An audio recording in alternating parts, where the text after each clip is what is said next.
Welcome back to the PolicyViz podcast. I'm your host, John Schwabish. Happy New Year, everybody. I hope you had an enjoyable holiday season, a happy New Year, and are ready for a better 2022. I think we are all looking forward to a 2022 where we can go out a little bit more, stay safe, stay healthy, and maybe return a bit to normal. So on the continued season 8 of the PolicyViz podcast, I've got a great set of guests coming your way. With data visualization, data communication, presentation skills, a whole bunch of great guests that I'm excited to chat with over the next few months. If you have folks that you'd like to hear from on the show, please send them my way. Connect me with those folks that you want to hear from. Hear about their work, hear about their processes, hear about maybe a specific project that they worked on. I'm always looking for good guests to come on the show. If you'd like to support the show, don't forget to share it with your networks. Send a review up to iTunes or Spotify or Stitcher or wherever you listen to the show. And if you want to support the show financially, head over to my Patreon page or to PayPal. But all that being said, let's get on to the show. On this week's episode, I've got two guests coming your way. I've got Ken and Kevin Flerlage, who are the Tableau Twins, brothers who work together on Tableau-related things. They don't work together, but they do a lot of Tableau stuff together, which I find pretty fascinating itself. As you'll hear in the interview, we talk about how they got so into Tableau. We talk about some of the challenges that they've had with Tableau, some of the successes, or lots of the successes, I'll say, that they've had with Tableau, and how you could go about using the materials that they put out on their website for free. Is just an amazing resource that if you are in the area of learning and working with Tableau, I cannot recommend highly enough, because there's just great material there. So here is my conversation with Ken and Kevin. I hope you'll enjoy it. Hey, Ken, Kevin, welcome to the show. I think you might be the first twins on the show ever. Cool. Yeah. Thanks for having us. Great. Yes. Thanks. Yeah, I'm excited to chat with you guys.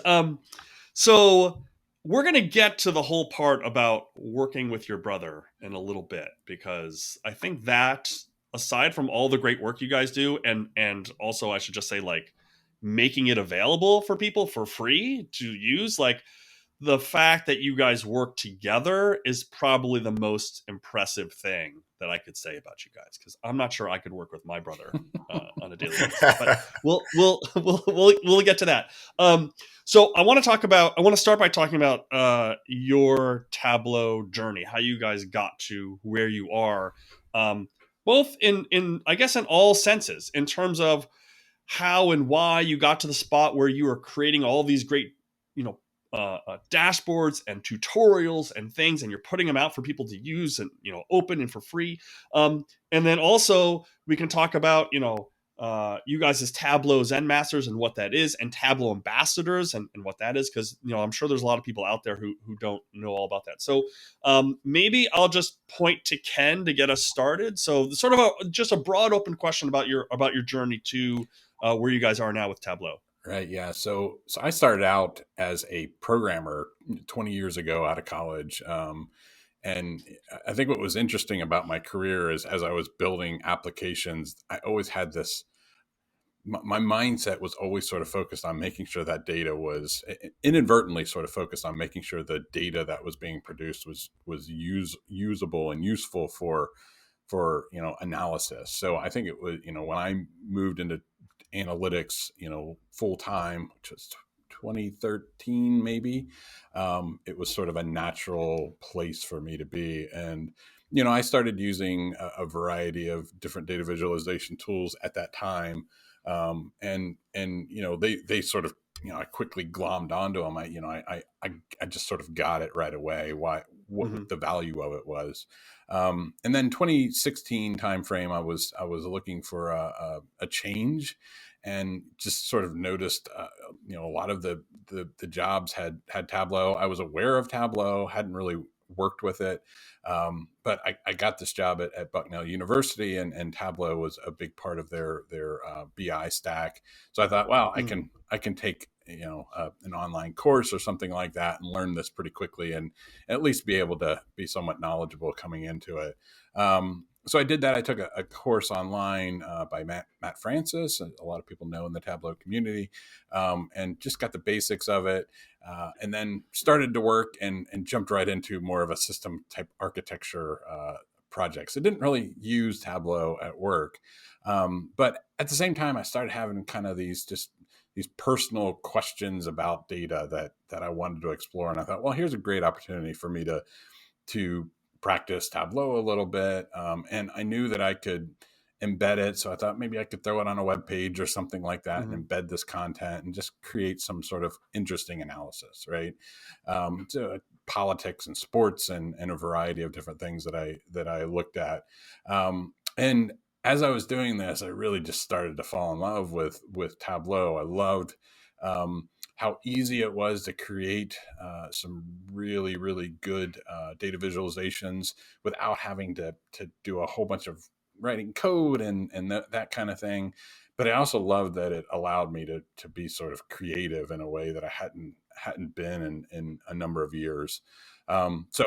Most of my learning, at least initially, was primarily just doing personal projects. And, from there, I think I started to get noticed in the Tableau community. I started to doing some things that were maybe a little non-standard, things with curvy lines and things like that. And as I was communicating with people, Twitter, I realized that, some of the math and things like that involved in that people didn't really quite understand. So, I just started writing about it. I started writing about how to do these different things. And it was sort of an organic thing where the blog turned into this free help, where I was just writing tips and tricks and things like that. And, it was never meant to be that, but it just sort of turned into that naturally as I decided to, so many people helped me along the way. I thought now it's time for me to sort of turn that back and help other people as well. So that's kind of, my journey, if you will. That's cool. Yeah. Kevin, your journey? Yeah. So I kind of was a analyst in Excel. So I kind of started doing that out of college. Ken, jumped out of college and he was more focused than I was. He got a degree in computer science. I was kind of not caring as much as he did. I ended up getting a degree in mathematics, focused on statistics. So, but when I got out of college, I didn't really do much until I did lots of jobs that just weren't analytics jobs. And about 29, 30 years old, I started doing analytics. It was hyper focused on Excel, right? Get the data into Excel and manipulate it. And, God forbid you had a million rows, you'd be in trouble, right? So there was lots of, piecing things together. So anyways, I had done that for, 12 years. I start hearing Ken talk about Tableau, and he's going to this conference and he's talking to all these people on Twitter. And I used to just kind of, he actually had posted a couple of personal visualizations on Facebook, which is a terrible mistake because your twin brother comes in and starts poking, right? And so it just picking fun. And I remember him going to the conference and the Tableau conference, and it's, have fun at your nerd conference, Ken. So that's the guy working at Excel, right, exactly, So I didn't really do much data viz. It was mostly numbers, lots of tables and lots of, and I was pretty darn good at it and I was successful at it. But it came to the point where I was starting to look for other jobs. It just didn't feel comfortable in the current role. I didn't feel like there was much room for advancement. So I started looking in my current company. It was a large pharmaceutical distributor, one of the biggest companies in the world, and started looking in their analytics job listings and Tableau. I think, 95% of the listings I looked at said Tableau. Right. At this point, Ken had kind of been asking me, hey, I can teach you this stuff, you want to get involved. And I'd be like, go have fun with your nerdy friends. And so this is, maybe 6 months later, I start looking for jobs and Tableaus on every single listing, and not like, it doesn't say like data visualization. It said Tableau specifically. So I kind of, tucked my tail between my legs and went to Ken and said, hey, can you teach me how to do this? And the funny thing is, at this point, I think Ken became a Tableau Zen Master. I think we'll touch on what that means here in a minute. But Ken became a Tableau Zen Master, I think, in January 2018. I actually messaged him in February 2018, said, "Hey, it's time for me to learn Tableau." This is via text. "Time for me to learn Tableau. Can you help me out?" And his response was, "Yeah, here's a great video from Matt Francis." Like, I have an identical twin brother that's a Tableau Zen Master, and he wants to have some other dude teach me. So I said, no, that's not happening. So anyways, we had a 3-hour session one night, and just like Ken said, absolutely fell in love with it. It's weird. Like in high school, I loved mathematics. I loved art. I should say not just in high school, but throughout my whole life was mathematics and art. And this seemed like that perfect combination when we used to sit there and draw transformers for 10 hours straight. Now we get to do it with data, and actually, honestly, if you do it with the right data, you can have a huge impact in the world. So yeah, that's kind of how it happened. And similar to Ken became a Tableau Zen Master, and I think in a year and a half, I was a little longer. It took me like a year and 9 months or something like that. So he always holds that one over my head. And right. So yeah, that's kind of how it happened. And ultimately, KenFlerlidge.com and KevinFlerlidge.com became FlerlageTwins.com because nobody knew which website to go to for the content they were looking for. So we just merged them. And yeah, we got 299 blog posts on there right now. Wow. Yeah. So before, Kevin, before you got into Tableau, you guys were not working together. You guys had your own jobs, your own thing. We don't actually work together today. We have our own jobs, just but on the website. we do we do a lot of outside work, I guess, the free kind of stuff, the blog, we do a lot of joint presentations, and things like that, but we still, Kevin and I still have totally separate jobs from each other. Yeah. Right. So I want to just ask two things. You each mentioned something interesting about that journey. So I want to touch on the thing, Kevin, you mentioned on learning Tableau. You reached out to your brother, a 3-hour session. Let's sit down and let's hammer this out. And I had a similar experience learning R, where I had a colleague of mine at Urban, Aaron Williams. I said, Aaron, can you just sit down with me for 2 days and teach me R? So, and not everybody can do that. Not everybody has a twin brother where they can, who's a Zen master and say, hey, can you teach me this thing? But do you find that to be the I don't want to say that there's only one way to learn, because there's clearly not. But do you find that one-on-one for some even 3 hours is a pretty extended amount of time to have someone sitting next to you helping walk you through the ins and outs of in this case, Tableau? I think it's special for Ken and I because we are identical twins. We have the same DNA, right? You know what I mean? We think alike. We've always thought alike. We're very different people, but we've always thought the same. So to have your identical twin brother who's very knowledgeable teach you how to use the product, I can't imagine anything better than that. But after that session, we didn't have any of these long drawn out sessions. He wasn't teaching me every day. He wasn't doing that.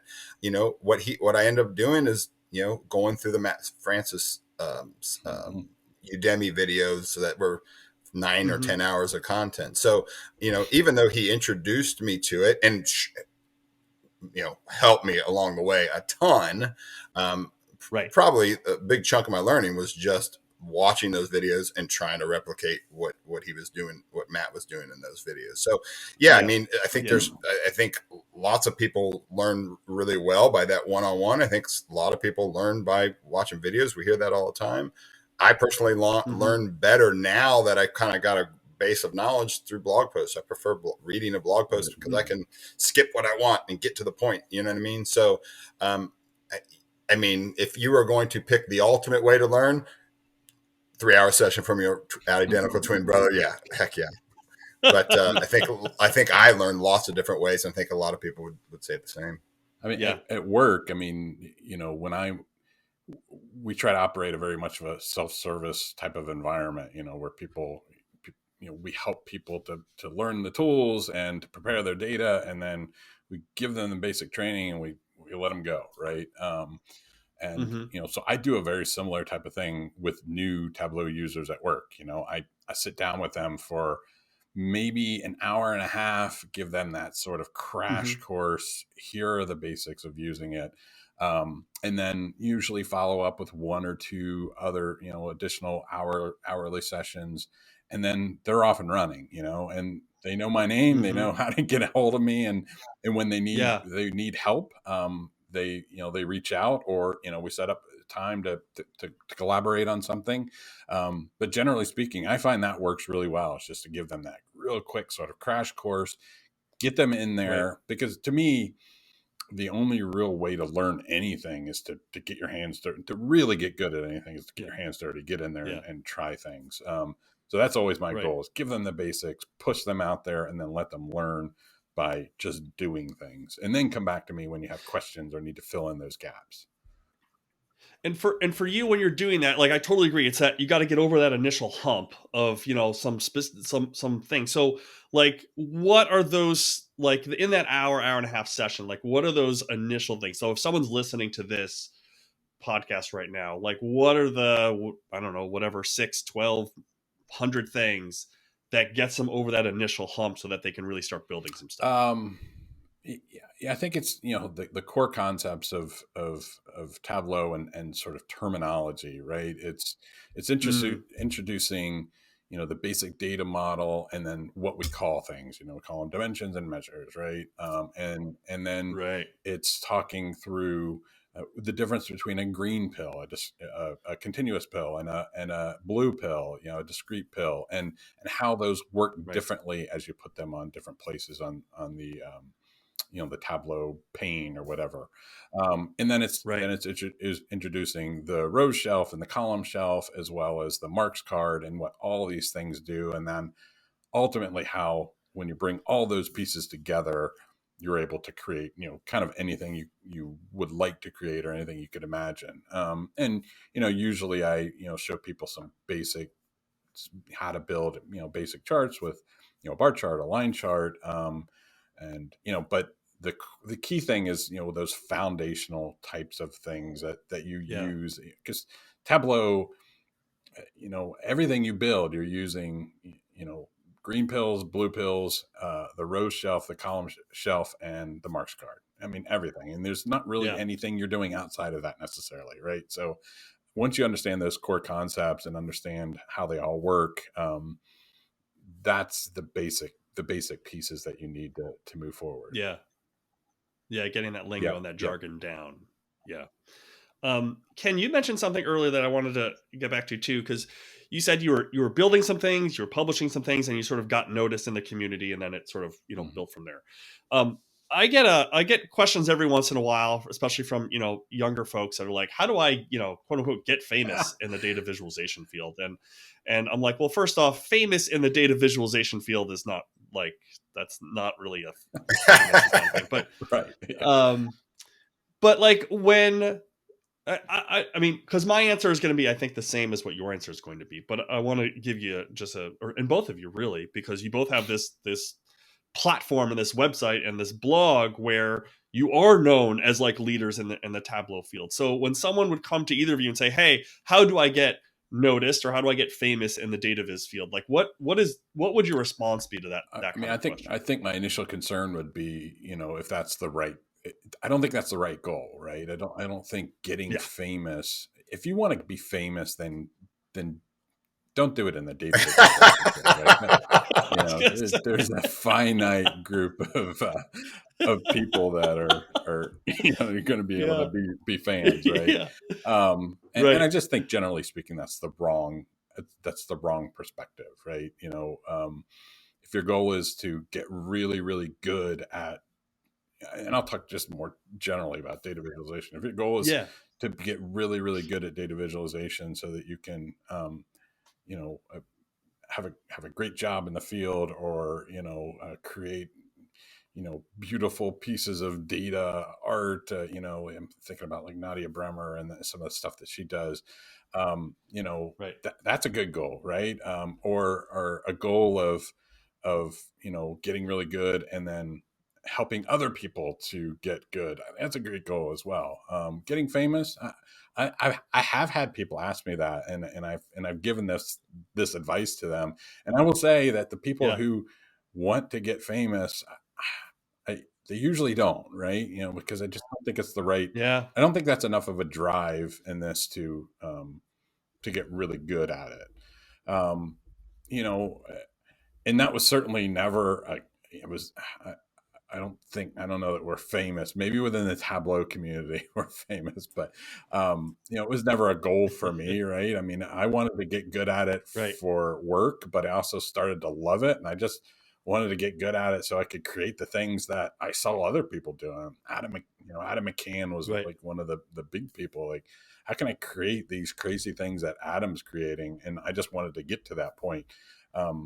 Just for my own development. And I think where we started to become well known was, that when we started to share that knowledge with people, freely and openly.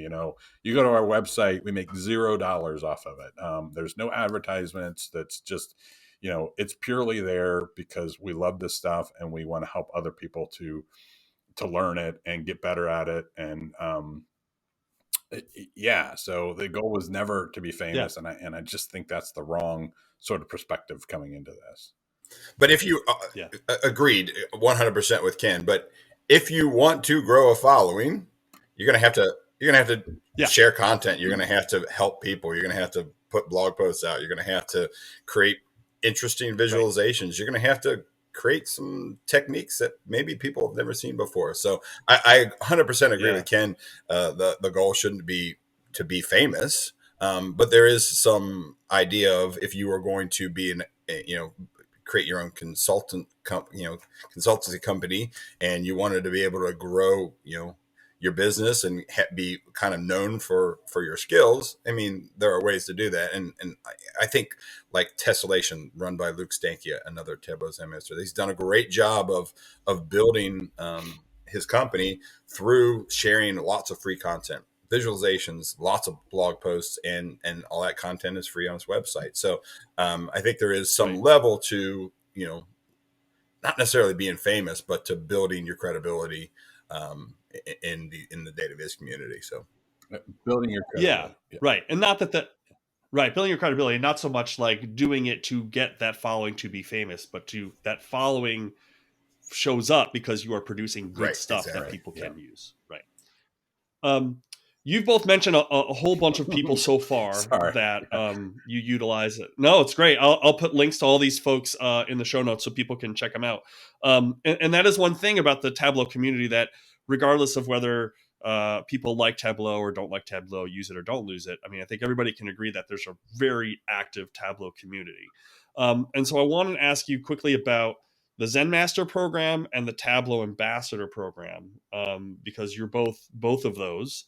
And how that, how you sort of view that as part of this bigger Tableau community. So I don't know, Kevin, if you want to take a shot at describing those two. So first off, the Tableau community, or the Tableau Zen Master program and the Ambassador program are both real things. That title of Tableau Zen Master, when I first heard it, I thought it was like, somebody gave themselves that title, and it's not exactly true. It's actually a program run by Tableau. It's basically Tableau, I think they call it their recognition program. So there's kind of two levels, that Tableau Zen Master and Tableau Ambassadors. Tableau Ambassadors, there's like 6 different arms of it now. I think Tableau Public Ambassador. Tableau Public is the free kind of version of Tableau that you can use and publish up visualizations on the public page. Social ambassadors, forums ambassadors, Tableau forums where people can ask questions, and people like Ken especially help people get answers to those questions. CRM, there's there's like 6 different branches of Tableau ambassadors, and how it works is essentially people in the community, they open up nominations. People in the community, when I say they, I mean Tableau, but people in the community will nominate others, and then Tableau ultimately selects a group of people to become an ambassador. Ken is a Tableau Forums ambassador. I am a Tableau Public Ambassador. Ken's been that 3 or 4 years. I've been for a couple of years. I think in total, there's a couple hundred Tableau, maybe 300 Tableau ambassadors. They even have student ambassadors as one of those arms. So I think there's 300, there may be 400 Tableau ambassadors, and all in these kind of different areas. Tableau Zen Masters are kind of the same general idea. So there's far less of them. So the idea with, again, they Tableau opens up nominations, and peers nominate people and say why they should. But they have a really specific criteria for that. First, you have to be a master of Tableau, and that could be a master of, the core product or the Tableau server or some other aspect. But you have to be a master of Tableau. You have to be a collaborator. Work with other people, help other people. Collaborate with, I can get into it a minute momentarily, but collaborate with the development team of Tableau. And then third is to be a teacher. Doesn't mean that you're, sitting in front of a class and teaching, but it means you're doing something to help others learn. Writing blog posts. I'll mention another name, Tim Nguyen, who's another Tableau Zen Master. He has a great YouTube channel. So he does lots of videos, especially on new features. So those types of things where you're actually teaching people. So if you can kind of cover those 3 categories, people will nominate you, and Tableau will choose you potentially as a Tableau Zen Master. In the total, I think the program, I have a visualization on this. I think it started in 2012. In total, there's been 90 unique Tableau Zen Masters. Right now, there are 41 plus 12 Hall of Fame Tableau Zen Masters. I'm lucky enough that I had, before I even downloaded Tableau, to have a identical twin brother, and then as a Zen Master. And then 6 months down the road, I started working for Jeffrey Shaffer. I think you know Jeffrey Shaffer. I still work for Jeff. So 6 months after starting to learn Tableau, I started working for Jeff, who is currently a Hall of Fame Tableau Zen Master. So that's kind of how it's selected. Like I said, with the Hall of Fame Zen Masters, there's 53 in the world. So it's a huge honor. And we get to do lots of cool stuff, like, get some insights on what's coming up, what what's future enhancement looks like. And, we get to provide feedback on that. So it's really cool because we can help others, and we're kind of, we're able to help others. We'll also help shape what that product looks like down the road. So. Right. And to be clear, the Zen Master title is every year. It's not like you're a Zen Master in 2020 and you're necessarily a Zen Master in 2021. You need to go through the whole nomination process, and I would guess there's like an application or whatever you have. You're right. That's exactly right. Usually the ambassador program starts nominations in the summer, and the Zen program starts nominations early in the year, usually in January. And you're right. It's a year. So if you're a Tableau Zen Master and I just did absolutely nothing, I disappeared off the face of the earth, I probably wouldn't be one the next year. Yeah. The exception to that is the Hall of Fame after. Right. If you qualify for the Hall of Fame, if you've been a Zen for 5 years, I think, and then you still have to kind of be inducted or nominated or something like that. Then you're sort of a Hall of Famer in perpetuity. Yeah. Right. Forever. Yeah. Although the unplugging for a year does sound kind of nice. I won't lie to you. Yeah. So we've talked about your sort of personal journeys for a bit. But I want to make sure we talk a little bit about dashboarding in general. So I want to ask you just a couple of questions about dashboarding before we wrap up. So, and I'll start maybe with Ken. So this is maybe a loaded question. I don't know, but like, how would you define? I'm going to pass this one over to Kevin because I think I'm going to let him answer it.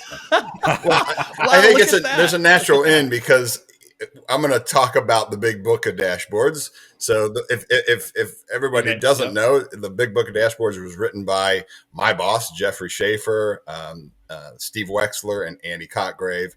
boy, I guess it's been out for, I don't know, 5 years or something. And they tell this story all the time about how they started to write the book. And the very first step was what you just asked. How do you define dashboard? What is a dashboard? And they tell, I think it's Steve that usually tells this story. And it's just really interesting to hear them kind of go back and forth. And they said they talked about it for hours and hours.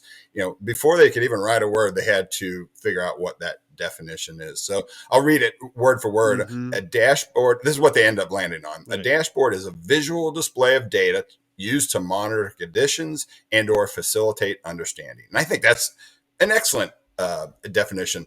The truth is that could be an interactive display that allows exploration. That's kind of what I do on a regular basis. It's a dashboard. I can hover, I can filter, I can highlight different things, right? It's interactive. I can drill down. But from that definition, it could also be just a PDF that's emailed every day. It just has certain KPIs on it. It could be these are kind of examples they use in the book is, you're in a call center and you have this gigantic big screen on the wall that just shows certain metrics in real time, right? That can be considered a dashboard as well. For me, when I say dashboard, I think of that first one the most, an interactive display that allows exploration. But, could you call, a static infographic a dashboard? Probably. So, yeah. Ken, anything to add to that? Yeah. I mean, I guess I just tend to sort of try to separate the concept of a dashboard from a data visualization. I feel like a dashboard is sort of a subset of data visualization, and data visualization I think of as a sort of a broad category that obviously would include dashboards, but also other things like infographics or data stories or even data art. So to me, that data visualization is that broad category, and dashboard is something a little bit more specific. And I think we tend to think of dashboard as being something sort of business centric, right? It's something you use from a business perspective. And I think in the vast majority of cases, I think that's a fair statement. Maybe not always, but I think it makes sense to think of it in that context. Now, interestingly, you use that phrase data stories, because that was actually my next question. So people in the field sort of throw that word around a lot, the word story and, storytelling. How do you think about telling data stories, and how do they merge with dashboards? Because I feel like a lot of people say, I have a dashboard, I'm telling this story. And it's like, well, you're really just, if we go back to the definition, Kevin, you just read, it's like, well, you're really just letting me monitor this information, or, I'm just understanding these KPIs, but like, that's not a story. That's just like letting me explore the data. So how do you think about, I guess, dashboarding versus or encapsulating stories? Yeah. So this is an interesting trend. And I think it's important that the end result be some sort of story, right? There needs to be some sort of insight that helps you to then, that leads to some sort of action being taken, right? And I guess you could call that a story, but I don't always think that it's our job as data visualization or dashboard developers or creators. I don't think it's necessarily our job to reveal that story. I think a lot of the dashboards that I create, that a lot of us create, and at least from a business perspective, are those exploratory dashboards. Where you're building that in a way that sort of makes the data easy to find insight. You're visualizing it in a way with chart types and different techniques that make it easy to sort of extract those insights, but you're not necessarily going that next step and extracting them. You're just providing the tool that allows other people to do it. So I might push that tool out to a broad audience, and each of them is going to develop their own insights or their own stories from it, right? And I think in a way that's a little bit more powerful than if I tried to just focus in on this one story. I think me focusing in on that creates sort of a narrow view of that data, Whereas, allowing people to find their own stories in that data and that dashboard that I've created can be more effective. And, those are the people that work in their division or their department, right? That really know their business processes, and they're going to interpret the data a little bit differently than somebody else. And it's going to create, sort of different types of insights. I do think there are times when telling a very clear story is important, but ultimately it's kind of the role. Am I developing something for other people to find those insights, or am I, the actual analyst that's working in that department, digging into this data and trying to figure out, where a problem is, or where an opportunity is, and in that case, telling that story might be really important. But I think a lot of us are kind of further upstream in that, where we're building these things that are meant to be tools for other people to find those insights. And I'll tell you, Ken and I are identical twins, because it's the exact, like word for word, my answer. I was going to just touch on one thing is I'll mention another Tableau centric thing is IronViz. IronViz is this big competition, a data visualization competition within Tableau that they do every year. They have a feeder competition where they give you a topic and you create a visualization, and they judge it on 3 different criteria. And then ultimately you get to the finals. They just had this last week. You get to the final and you build a visualization in 20 minutes using some set of data. Now you get to do a lot of prep work, so it's not just like 2-bar charts or something like that. You get to do a lot of prep work and a lot of practice. But the criteria for that are analysis, design, and storytelling.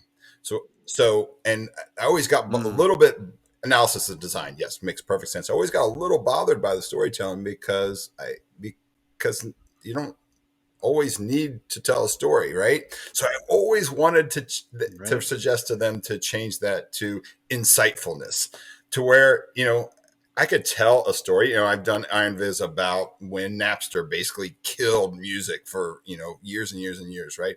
And that I told a very, very specific story. But I think that there should be just as much opportunity for a winner to have a dashboard where you can extract your own stories, like Ken said.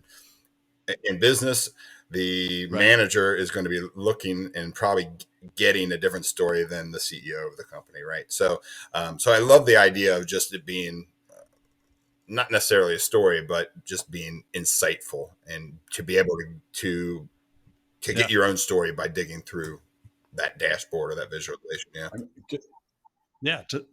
To facilitate understanding. That's what Steve Wexler says all the time. Greatest amount of understanding. You facilitate understanding. And just like that, just like the word dashboard, right? I think this is just something that we probably need in the data visualization community as a whole. We need better definitions around what do we mean when we use that word storytelling, right? Is it specifically kind of telling a narrative story about something that's going on, or is it something broader than that, right? And I'm sure people have worked on those definitions, but I think it's often kind of unclear what we mean when we use that term. That's a really interesting point, right? Because if you think about when you say the word dashboard outside of the data viz paradigm or field, you might probably think about the dashboard in your car. And that's not telling you a story, right? It's monitoring information for you. And that's not really a story. You could tell a story around that. I drove really fast for a while, and then I slowed way down, and because of X, Y, and Z. But that itself is not a story. That's an. We can probably blame that for all the gauge charts that we see all over the place. I think that's right. Yeah. So the Tableau conference was just a few weeks ago. You both did a talk on making better dashboards, and those videos are all recorded and they're all free. So I'll link to them so people can go over and watch the full talk. But I was wondering if you could share maybe your top, 2 or 3 or 4 or 6 or whatever it is, your like top tips for making better dashboards. Like what should people have in the back of their So that presentation was, I guess, loosely based on a blog post I wrote about a year and a half ago called Simple Steps for Better Design. It was kind of started off as my sort of pet peeves of data visualization, just things that I always saw people doing regularly that I just wanted to help them fix, right? And this is actually lots of input from Ken and from Jeffrey Shaffer especially. So this is really ended up with 26 different things. It's like, do this, don't do this, right? So in the Tableau conference presentation, we showed, a lot of these good design tips. We also showed a bunch of cool Tableau tricks. I think they're cool. And it sounds like based on the feedback, they were cool. But in regards to design, if we were going to just kind of hit on the top ones, things like removing clutter, using color intentionally rather than, categorically coloring things or that, making sure you have white space. Using this seems obvious, but using easy to read fonts. We also touched on color palettes. So, if you're going to use a diverging color palette, you really have to have a sort of natural midpoint, right? You don't just run from, sales from $500 up to $2,000 and make a diverging color palette, because where's that middle point, right? It should be a target, should be a 0 point. And then really just to design a clean user interface that allows for, easy to use interactivity. And that's what we really did, was take kind of a crummy dashboard and make it a better dashboard, both aesthetically and as you actually interact with it. And one little kind of tip that we always use, and this is, what we show in that presentation is specific to Tableau, but could be implemented in any software, is the idea of if you have a stacked bar chart. I don't love stacked bar charts, but sometimes if you have maybe like a pie chart, if you have two, colors or whatever, then I think it's okay. But one thing that I've always done, and I learned this, I mentioned Steve Wexler's name a bunch, but this is originally from Steve Wexler, kind of improved by Ryan Sleeper, another former Zen, and with a great blog. But the idea of taking a stacked bar, and if I have, blue on the inside and gray on the outside, we can measure the total. We can easily measure the blue because it's along the axis. But what if we want to compare the grays, right?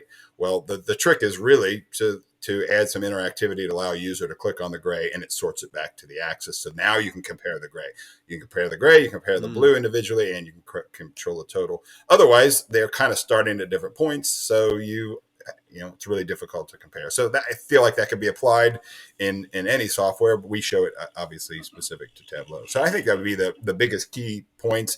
We didn't go crazy technical like we have, we've done presentations at the conference about trigonometry and building charts, using trigonometry, which is highly complicated. This was kind of simple and really, helpful to just about any level of user. I think right. Okay, so one last question before we go. I think the key, go ahead. The key word I would use is this. This is something Kevin and I talk about all the time, is polish. And by polish, we mean, you've built the dashboard. It's 95% there. It's functional. You could theoretically put it out there, and it would work, right? But it's that last sort of 5%. It's just those few extra steps that you can really sort of clean it up, enhance the user experience, provide techniques like that, clicking on the stack bar chart that really help to sort of draw out the insights, and just generally create something that people want to spend time interacting with. Right. So I think this was largely all about, if I summarize, it was largely all about those steps that you can use to add polish to, the dashboard before you deploy it. Yeah, that's great. Before we go, one last question. So what is it like working with your brother? I don't know if it's great. I love it. I've never had, we are identical twins. Like I said, we share DNA. We've always got along really, really well. We've had no problems.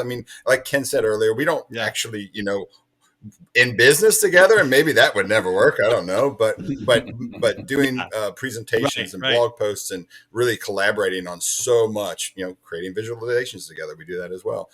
We've had very little drama. We might argue who's more handsome, which is clearly me. and he always gets the nod for the smarter one, probably because he was more focused. But yeah, it's been great, and the cool thing is, I don't think we really touched on it, but I'm in the Cincinnati area. Ken lives up in Pennsylvania. He chased a girl up there 20 years ago, and for that first, for the bulk of that 20 years, Ken and I weren't all that close. We didn't talk that much. We just kind of separated, and Tableau brought us. This sounds mushy, but really brought us back together. It's 100% true. We talk literally every day. We got a Slack channel together, just him and I, and we talk all day long, every day. Right. And it really made us way more tight than we ever were. So yeah, I mean, in a weird way, Tableau really brought us back together to being best friends. Yeah. That's great. That'll be the next Tableau thing. They'll have Zen Masters, ambassadors, and love stories or something like that. They'll have this other thing. Yeah, that's right. Kevin, thanks so much for coming on the show. This was really interesting. I think there's you provided a ton of resources that I'll link to on the show notes page for folks, and of course they can check out your site and also check out the talk and the blog post from the Tableau conference. So thanks, guys. Appreciate it. Have a great holiday season. Thanks, and enjoy hanging out together in real life. Thanks, everyone, for tuning in to this week's episode. Hope you enjoyed that. I hope you are ready to kick off 2022. I hope you're going to have a great year, and I hope you'll tune back in to the podcast as I bring you more great guests over the next several months. So until next time, this has been the PolicyViz podcast. Thanks so much for listening.